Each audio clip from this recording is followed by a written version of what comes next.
राधे राधे दोस्तों, आज की वीडियो में हम आपको बताएंगे व्यक्ति विशेष और एक सामान्य सी जानकारी, जिसे जानने के बाद आप भी अचंभित हो जाएंगे कि इसका परिणाम इतना चमत्कारी हो सकता है। अगर आप अपने जीवन में धन हानि का सामना कर रहे हैं, परिवार में कलह का सामना कर रहे हैं, तो इसका छोटा सा कारण आपके नहाने की आदत है। और दोस्तों, आज की वीडियो में हम आपसे इसी के बारे में बात करेंगे। आज की वीडियो में हम आपको बताएंगे कि नहाने के तुरंत बाद भूलकर भी व्यक्ति को इन कार्यों को नहीं करना चाहिए, अन्यथा उनके घर में कंगाली अथवा बर्बादी देखने को मिलती है। और इन सब का सीधा सा कारण हमारे स्वयं द्वारा की गई कुछ ऐसी गलतियां होती हैं जिसकी वजह से हमें इन परेशानियों का सामना करना पड़ता है। तो चलिए जानते हैं उसके बारे में। उससे पहले छोटी सी रिक्वेस्ट, चैनल पर पहली बार आए हैं तो सब्सक्राइब जरूर कर लीजिए और वीडियो को लाइक और शेयर करके कमेंट में राधे राधे लिखना ना भूलना। और अगर आपको कोई भी समस्याएं आती हैं वो आप कमेंट में हमसे पूछ सकते हैं, हम कोशिश करेंगे उनका जवाब देने का और या फिर उस पर एक पूरी वीडियो बनाने का। दोस्तों, नहाना बहुत ज़रूरी होता है और हिंदू धर्म में जो नित्य स्नान करता है उसे बहुत ही बड़ा पुण्य का भागी भी माना जाता है। नहाना व्यक्ति के लिए बहुत ज़रूरी होता है। आमतौर पर व्यक्ति नहाने के समय बाल्टी को पानी से भर फिर स्नान करता है, तो ये तो बहुत अच्छी आदत है। लेकिन कुछ लोग क्या करते हैं कि नहाने के बाद बाल्टी और कुछ नहाने के सामान होते हैं जिसे ऐसे ही छोड़ देते हैं, बाल्टी में आधा जल भरकर छोड़ देते हैं। तो ये बेहद खराब आदत है।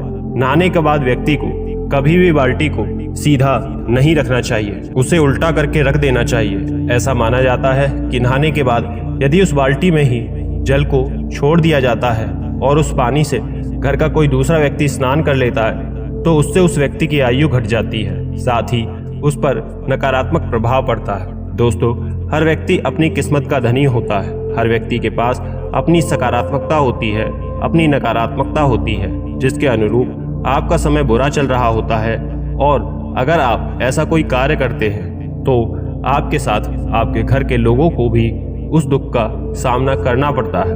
तो नहाने के तुरंत बाद आपको कभी भी अपनी बाल्टी में जल भरकर नहीं रखना है। इससे एक तो जल की हानि होती है, साथ ही पारिवारिक सदस्यों को भी नुकसान का सामना करना पड़ता है।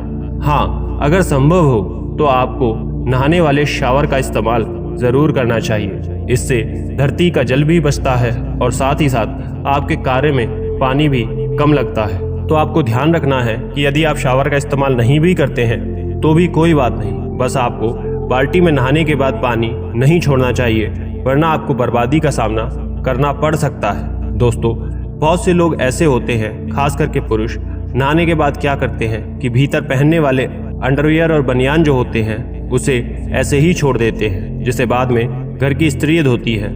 तो आपको बता दें कि इन वस्त्रों को अंगवस्त्र कहा जाता है और इसे कभी भी स्त्री से नहीं धुलवाना चाहिए। उसे व्यक्ति को स्वयं ही नहाने के बाद धोना चाहिए। बाथरूम में नहाने के बाद इसे गीला नहीं छोड़ना चाहिए, खास करके रात्रि के समय। इससे घर में नकारात्मकता का वास होता है और जब जीवन में नकारात्मकता आती है तो व्यक्ति को जीवन में बहुत सारे कष्ट देखने को मिलते हैं। इसलिए दोस्तों, पुरुष हो या महिला, कुछ भी अपने अंगवस्त्र किसी और से नहीं धुलवाने चाहिए। इसे नहाने के बाद तुरंत स्वयं ही धोना चाहिए। इस बात का विशेष तौर पर ध्यान रखें। बहुत से ऐसे लोग होते हैं जो नहाकर आकर तुरंत अपने पैरों को धोते हैं, जो आपको बता दें कि आपको ऐसा नहीं करना चाहिए। नहाने के बाद व्यक्ति का मन पवित्र हो जाता है और व्यक्ति को उस समय अपना पूरा ध्यान प्रभु भक्ति में लगाना चाहिए। आप अपने पैरों को धोकर वापस से अशुभता का कार्य करते हैं। नहाने के बाद पैर धोने के आप सोचते हैं कि आप शुद्ध हो गए, जबकि हिंदू धर्म में इसे वर्जित माना गया है, क्योंकि हिंदू धर्म में पैरों से सिर की तरफ स्नान नहीं किया जाता। अगली चीज है कि व्यक्ति को कभी भी मौन होकर स्नान नहीं करना चाहिए। हिंदू धर्म में ऐसी परंपरा है कि नहाते समय मंत्रों का उच्चारण किया जाता है, हरि भजन का उच्चारण किया जाता है, या मन ही मन कोई गाना गुनगुनाते रहिए। लेकिन जब आप नहा रहे होते हैं तो व्यक्ति को कभी भी मौन होकर नहीं नहाना चाहिए। वैज्ञानिक दृष्टि से भी इसे गलत माना जाता है। किसी भी सुहागन स्त्री को स्नान करके आने के बाद तुरंत सिंदूर नहीं लगाना चाहिए। ऐसा माना जाता है कि यदि स्त्री ऐसा कोई कार्य करती है तो उससे उसके पति की आयु कम हो जाती है। हाँ, सिंदूर तो नहाने के बाद ही लगाया जाता है, लेकिन जब आप नहाकर तुरंत आए तो आपको इस बात का विशेष ध्यान रखना चाहिए कि आपके बाल गीले ना हो। गीले बालों में सिंदूर लगाना सिंदूर का अपमान होता है, जिससे आपके ऊपर नकारात्मक प्रभाव आते हैं, नकारात्मक विचार आते हैं। तो आपको गीले बालों में सिंदूर लगाने से बचना चाहिए। आप बालों को सूखा करके लगा सकते हैं। दोस्तों, इसी प्रकार आप नहाने के बाद नेल कटर जैसी नुकीली चीज़ों का इस्तेमाल आपको नहीं करना चाहिए। इन सब चीज़ों को इस्तेमाल आप नहाने से पहले कर सकते हैं, क्योंकि नहाने के बाद इनका इस्तेमाल करने से आपको नहाने का पुण्य प्राप्त नहीं होता।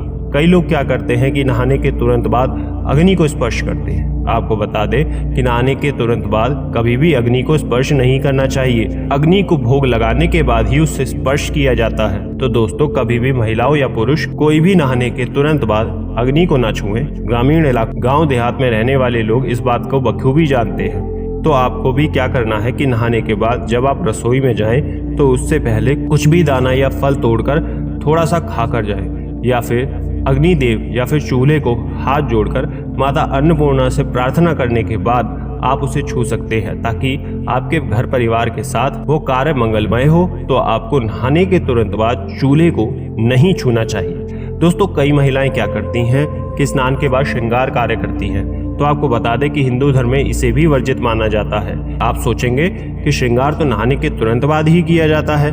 आपकी बात सही है, लेकिन आपको नहाने के बाद सबसे पहले अपने बालों को सुखाना चाहिए, या आपके बाल अगर खुले हैं तो इसे पहले बांध लेना चाहिए। ऐसा माना जाता है कि खुले बालों में नकारात्मक शक्ति बहुत जल्दी प्रवेश करती है, और गीले बालों में भी। गीले बालों को भी सुखाकर ही आपको श्रृंगार करना चाहिए, ताकि आपको उसका पुण्य प्राप्त हो, न कि उसका नुकसान देखने को मिले। बहुत लोग नदी में स्नान करते हैं, तो आपको इस बात का विशेष ध्यान रखना चाहिए कि नदी स्नान से पहले आप जब नदी में प्रवेश करें तो आपको नदी माता को पहले प्रणाम करना चाहिए, और साथ अपने अच्छे स्वास्थ्य की कामना करते हुए नदी में स्नान करना चाहिए। और जब आप नदी का स्नान पूरा कर लेते हैं तो आपको ध्यान से जल की कुछ बूंदें सूर्यदेव को अर्पित करनी चाहिए। यदि आप ऐसा नहीं करते तो आपको नदी स्नान का पुण्य प्राप्त नहीं होता। शास्त्रों में भी ये कहा गया है कि यदि आप नदी स्नान करने जा रहे हैं तो आपको सबसे पहले नदी माता को प्रणाम करना चाहिए। इसी तरह एक साथ अनेक व्यक्तियों को नहाना वर्जित माना जाता है। जी हाँ दोस्तों, नदी स्नान या फिर किसी पुण्य स्थल पर स्नान करना शुभ माना जाता है। उससे आपको सौभाग्य की प्राप्ति होती है। लेकिन अगर आप अपने ही घर में स्नान कर रहे हैं तो एक साथ दो व्यक्ति को कभी भी स्नान नहीं करना चाहिए, और विशेष तौर से महिलाओं को ये ध्यान रखना चाहिए। ऐसा माना जाता है कि ऐसा करने से उनके स्वास्थ्य पर काफ़ी बुरा प्रभाव पड़ता है, साथ ही इससे उनके जीवन में कई तरह के नकारात्मक प्रभाव देखने को मिलते हैं। इसलिए नहाते समय व्यक्ति को कभी भी अपना मुख दक्षिण दिशा की तरफ तो बिल्कुल नहीं करना चाहिए। दक्षिण की तरफ जो कोई व्यक्ति स्नान करके नहाता है वो ये जान ले कि दिशा पितरों की दिशा मानी जाती है। एक बार ऐसा हुआ तो कोई बात नहीं, लेकिन आप लगातार अगर ऐसा करते हैं तो आपके ऊपर पितृदोष हावी हो सकता है, तो आपको उससे बचना चाहिए। दोस्तों, इसी तरह माना जाता है कि सूर्यास्त के समय कभी भी स्नान नहीं करना चाहिए। विशेषकर जब सूर्यास्त हो रहा है तो उस समय आप गर्मी की थकान में होते हैं तो स्नान करना अच्छी बात है, लेकिन सूर्यास्त के समय उसे वधुवेला कहा जाता है। उस समय स्नान करने से आपको बचना चाहिए, अन्यथा आपको कई प्रकार की हानि का सामना करना पड़ सकता है। ठीक उसी प्रकार जो छोटे बच्चे होते हैं उन्हें नहलाने के तुरंत बाद आपको काला टीका लगाना नहीं भूलना है। ऐसा माना जाता है कि छोटे बच्चे देवात्मा होते हैं, उनके ऊपर उनके विकार नहीं होते हैं, जिसकी वजह से नकारात्मक शक्तियां उन पर बहुत जल्दी हावी हो जाती हैं। तो आपको भूलकर भी उनके स्नान के बाद उन्हें ऐसे ही नहीं रखना है, उन्हें तुरंत काला टीका लगा देना चाहिए, ताकि उन्हें कभी भी बुरी शक्तियों का सामना ना करना पड़े और बुरी शक्तियां उन्हें कभी भी परास्त ना कर सके। आशा करते हैं ये जानकारी आपने अच्छे से समझी होगी। ज़्यादा से ज़्यादा लोगों तक इस वीडियो को शेयर करके उनको भी फायदा पहुंचाएं। दोस्तों, मिलेंगे हम आपसे अगली वीडियो में एक नई जानकारी के साथ। तब तक के लिए राधे राधे।